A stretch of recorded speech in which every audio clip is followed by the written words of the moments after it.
ॐ अखण्डमण्डलाकारवत्तं जयं चराचरं तत्पदं दर्शितं येन तस्मै श्रीगुरवे नमः। गुरु ब्रह्मा गुरु विष्णु गुरुदेव महेश्वर गुरु साक्षात् परं ब्रह्म तस्मै श्री गुरुवे नमः। ओम ब्रह्ममयी महादेवी ज्ञान भक्ति प्रदायिनी नमस्त भक्ति योग विद्याये योग धर्म प्रसारिणी। ओम सृष्टि स्थिति विनाशनानं शक्तिभूते सनातनी गुणाश्रय गुणमयी नारायणी नमः। कर्पूरगौरं करुणावतारं संसारसारं भुजगेन्द्रहारं सदा वसन्तं हृदयारविन्दे भवां भवामि तमेव माता च पिता तमेव तमेव बन्धो सखा तमेव तमेव विद्या तमिदं तमेव तमेव सर्वं मम देव।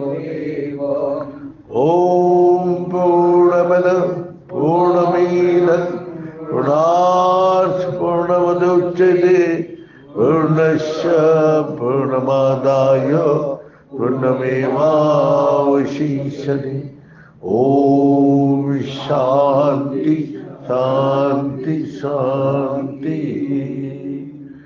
नारायण हरि ओम नारायण हरि ओम शिव शिव ओम हर हर ओम शिव शिव ओम हर हर ओम नारायण हरि ओम नारायण हरि ओम। परमात्मा अंतर्यामी परमात्मा अंतर्यामी परमात्मा अंतर्यामी परमात्मा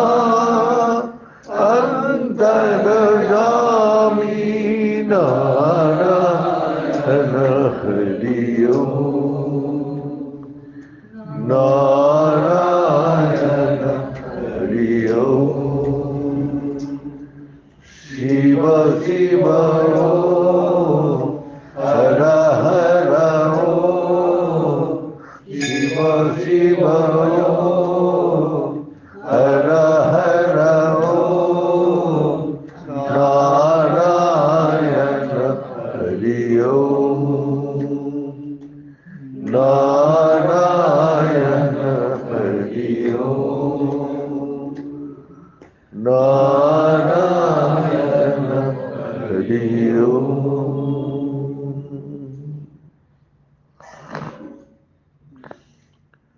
परमात्मा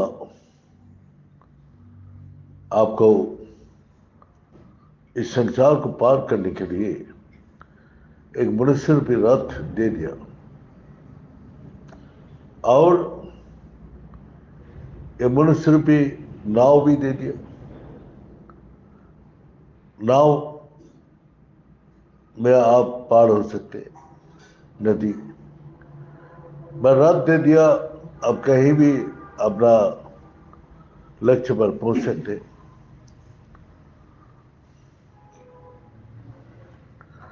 तो इसी प्रकार राजा जनक अपना दरबार में बहुत प्रकार सवाल करता था और उसको प्राइज पुरस्कार भी देता था। तो वहां सबसे बड़ा ज्ञानी गुणी कौन था? जागवल्क्य। तो राजा जनक भी इतना कुछ होने के बाद भी उसने ब्रह्म ज्ञान का प्राप्ति करने के लिए अपना लगा था, मैंने कोशिश में लगा हुआ है। तो वही है जो कोशिश में लगा रहने का कारण उसने सब सवाल किया। एक दिन सवाल किया, जो मैं सपना देख रहा हूं,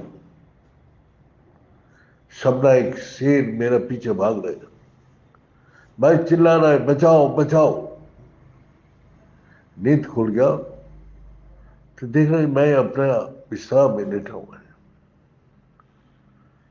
और चारों तरफ पहाड़ी अपना पहाड़ा दे रहे,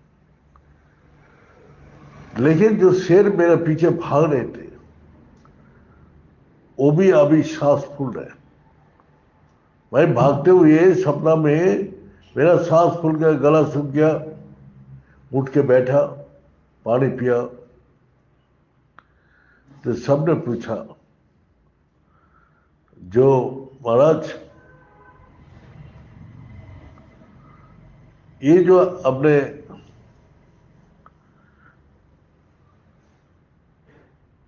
सपना देखा ये सच है ना? अपना संसार में जग के मैंने देखा है वो सच है। तो अलग अलग सवाल का जवाब दिया। कोई ने बोला अरे सपना झूठ होता है, कोई बोलते हैं नहीं ये जो जगा हुआ है ये सच है। तो सपना में तो राजा बोलते तो वो तो सच ही था। मेरा इतना डर से भागा जो अभी भी गला सूख रहा है, अभी भी भागते हुए धड़कन हो रहे। तो ये क्या झूठ है ना सच है? इस प्रकार हमको सच और झूठ के बीच में कौन से सच है ये समझना बहुत मुश्किल है। तो यही है,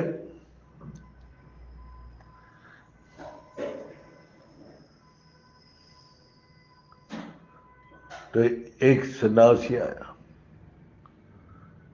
और सन्यासी आके बोला राजन ये जो आप देख रहे हैं ना और जो आप अनुभव कर रहे हैं दोनों ही झूठ है।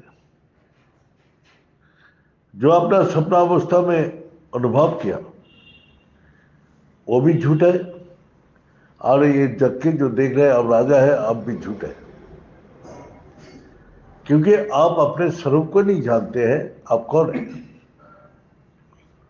आत्मा में ना सपना है ना ये जग की दुनिया है। आत्मा सच्चिदानंद स्वरूप है, सच्चित आनंद स्वरूप। यही ब्रह्म शक्ति, यही ब्रह्म ज्ञान है।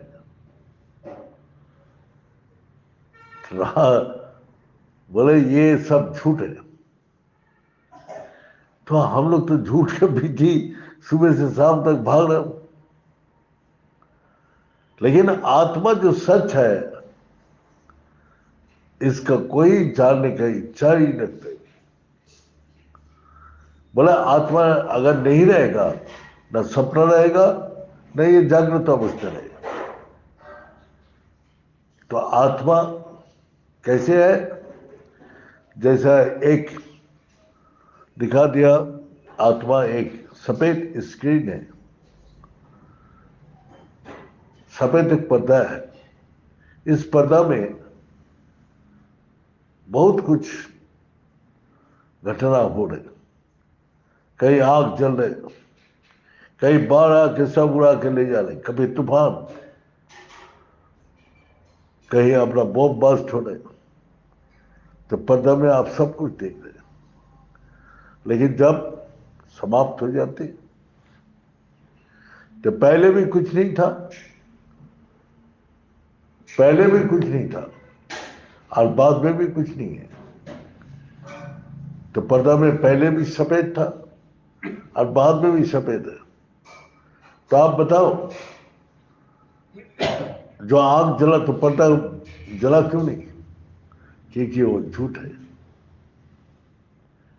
जो वहां बाढ़ आया, सब बह के ले गया, तो पर्दा को बह के तो ले गया। तूफान आया, सब उड़ा के ले गया। तो यही बात राजा जनक को बोले, ये बात आपको राजगद्दी में बैठ के नहीं समझ में आएगा। जो आपको अगर चाहिए तो राजगद्दी छोड़ के गुरु का चरण में जाकर बैठिए और तब उससे शिक्षा लीजिए। आप तो खुद ही ज्ञानी बन के बैठे हैं। अगर हम लोग अपना खुद ही ज्ञानी बन के बैठे हैं, हम विचार जो कर रहे हैं, अरे गुरुजी कितना भी बोले दूर, आत्मा को कौन जाने जाते। इस संसार में पैसा कमाओ, अपना खूब एंजॉय करो, बस। अरे आत्मा का जरूरत ही नहीं है हमारा कोई, कितना भी गुरुजी आपको शिक्षा दे। हाँ? तो बोले राजा जनक, आप तो खुद ही ज्ञानी बन के बैठे हैं। अब सही झूठ का क्या उत्तर आपको समझ में आएगा? तो आपने एक आइडिया बना के रख दिया पहले से परमात्मा के विषय में। हाँ?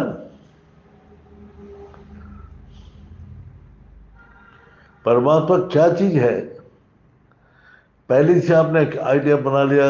कोई राम कथा सुना, भगवान राम ही पुरुषोत्तम परमेश्वर है। कोई किशन जी भागवत कथा खंड सुन लिया, किशन जी सब कुछ है।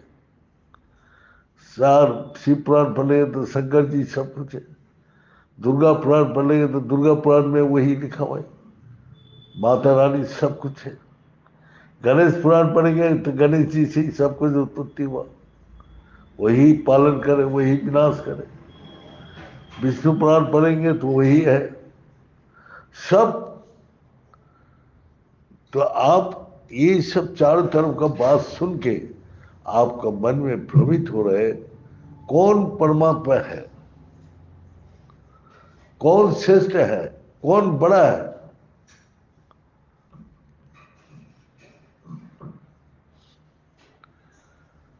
तो वही स्वामी जी जवाब दे रहे,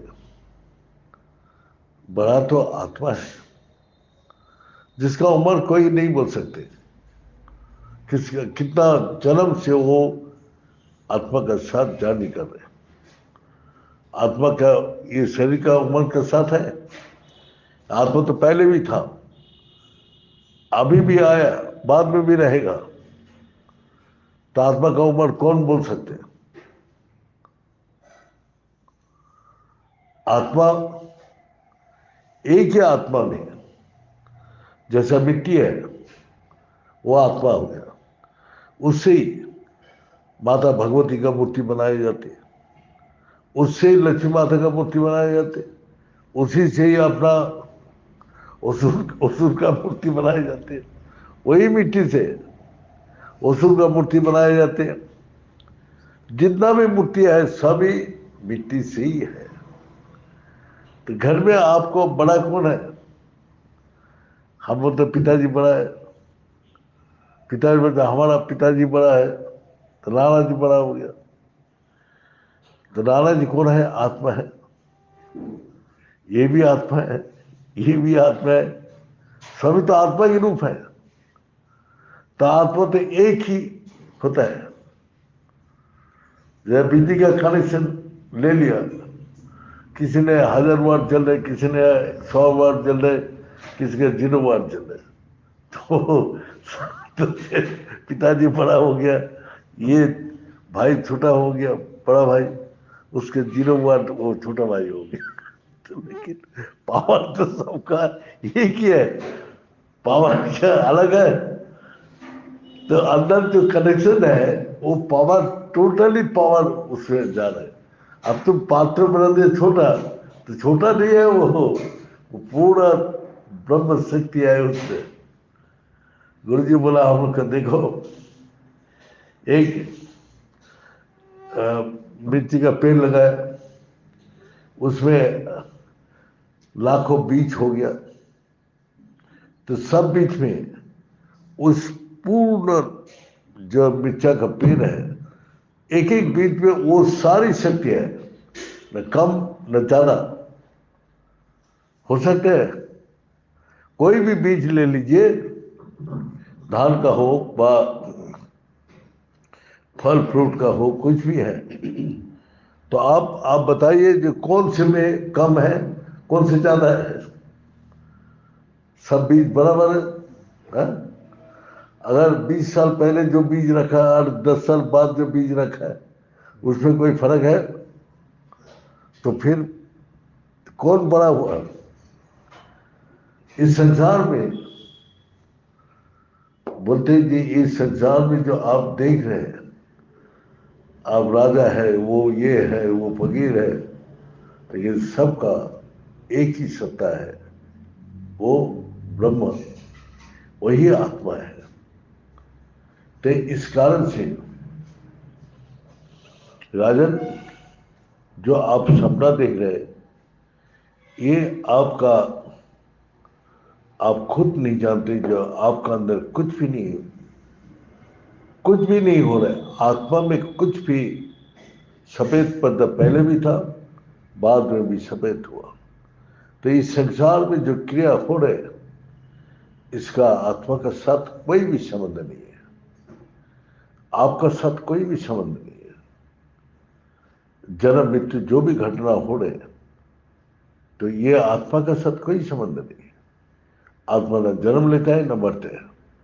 लेकिन हर आदमी बोलते हैं अरे उसका जन्म हो गया, उसका मौत हो गया। तो अज्ञानी आदमी ये जन्म मृत्यु का अनुभव करते हैं। ज्ञानी लोग जानते हैं वही आत्मा, तो वही आत्मा जब वही मन चला गया स्वर्ग में, तो इसका मोह नष्ट नहीं हो रहे थे अर्जुन का, तो भगवान उसको लेके चला गया, लेके चला गया कहा? पूर्णमेवावशिष्यते। ओम शांति शांति शांति।